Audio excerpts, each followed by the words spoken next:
Hello friends, my name is Isabella. Today we are recapping the Netflix series 1899, episode 5, so let's start the video.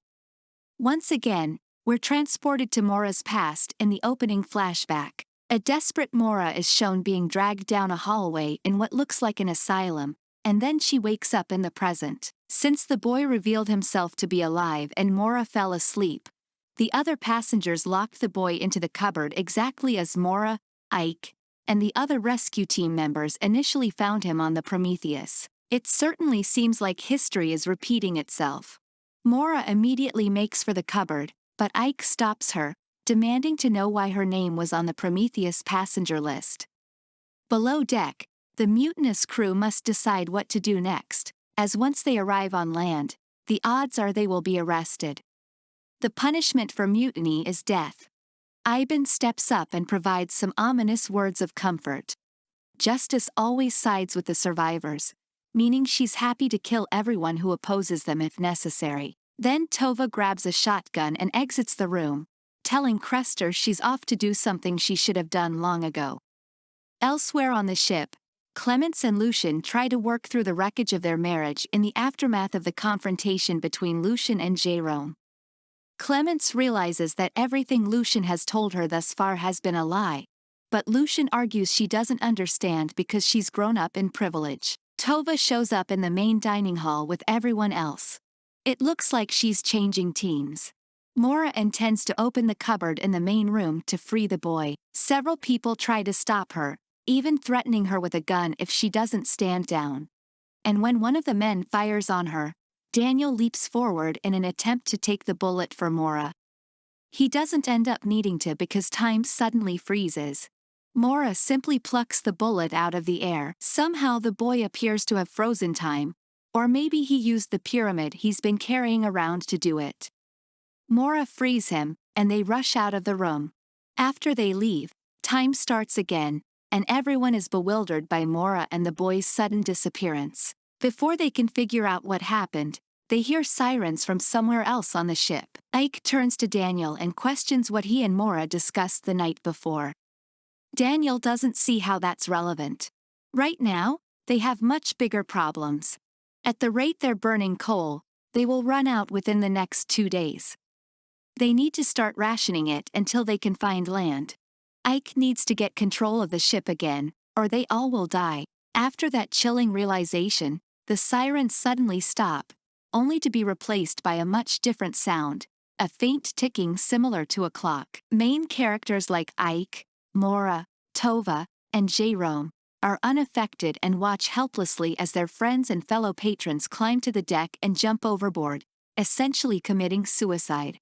Maura and the boy hide in her room. He finally communicates with her via a written message that says, "They are listening," and then whispers, "I can't tell you. You'll have to ask the creator." The boy takes Maura into the secret hatch beneath her bed and uses the Jewel Beetle to open a doorway that leads to the same place we saw Maura at the beginning of the episode, with a sprawling manor in the distance. Realizing what the boy is up to, Daniel races to Maura's suite and follows them through the doorway, where he finds the boy. The boy says Maura didn't remember. Daniel warns him that he knows we're here now. The entire conversation between Daniel and the boy is very cryptic. They say they've never made it this far before, and perhaps things will be different this time. On the ship, the remaining passengers do what they can to protect themselves and their loved ones from the ticking. Jerome tracks down Lucian and Clements to tie them to the bedposts and then ties himself, too, in case they become affected by the sound. Oleg assists a grief-stricken Ling Yi, and Ramiro returns to Angel. Another message comes in from the shipping company. Again it says, "Sink ship." Daniel returns to that mysterious console on board the ship, but he gets attacked by one of the workers from the furnace room. Daniel warns that if he prevents him from turning the machine off, everything will start again. He reaches for his remote device while the guy is on top of him and presses a button that appears to power the other guy down, almost like a robot. Maura enters the manor and finds herself back inside the old mental hospital. There she is confronted by her father. "You're not real. How is this possible? Maura asks him where her brother Chiron is, and he says she's not asking the right questions. Then some orderlies force Maura into the chair, injecting her with something. When she wakes up again, she's back in her room on the ship. She barely steps into the hallway before Ike confronts her and slams her against a wall. They retreat to Ike's suite, and Maura finally tells him the truth. Her name is Maura Singleton, as in the company that bought the ships. Henry Singleton is her father. Maura believes this whole thing is some experiment. Henry is obsessed with understanding the human brain and all its functions. He doesn't care about owning ships. I'm sure he did something to these ships to study the passengers on board. Then Maura shows Ike the envelope she received, the same one Ike got. It's addressed to Henry, but Maura says that was just a nickname. During her confession, Maura is distracted by the reappearance of the Jewel Beetle on the desk. She captures it and uses it to open another doorway in the hatch beneath Ike's bed. This hatch leads to Ikes Nightmare, the aftermath of the fire that burned down his house and killed his family. But they're still on a ship. How does a whole landscape fit inside a ship? Maura tells him it's not the only one, that there is a shaft beneath her bed, and I think we can assume beneath all the other passengers' beds as well, or at least the important ones. When the crew member who received the message from the shipping company confronts the first mate, he uses his device to power him down. Then the red-headed first mate swaps uniforms with the other guy and hides his body. Ike and Maura don't linger in the hatch for long. When they return to the ship, they try to theorize what might happen. Maura isn't sure the people committing suicide are actually dying. Maybe the whole thing is some shared dream. Maura thinks she has discovered the truth before.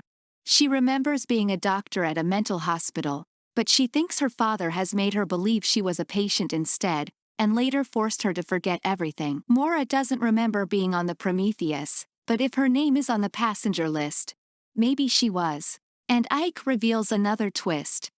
His signature is on the top of the passenger list, meaning he was the former captain of the Prometheus. Daniel finishes fiddling with the machine, and the ticking sound stops. The remaining passengers assemble on the deck. Only a small group remains. The first mate arrives on the deck to show Ike the ominous "sink ship" message. 1899 Episode 5 ends with a return to Henry Singleton, this time from inside his office. A doctor brings him a message from the Kerberos. I'm assuming it's the one the first mate sent out earlier in the episode. It's a series of right-side-up and upside-down triangles, akin to Morse code.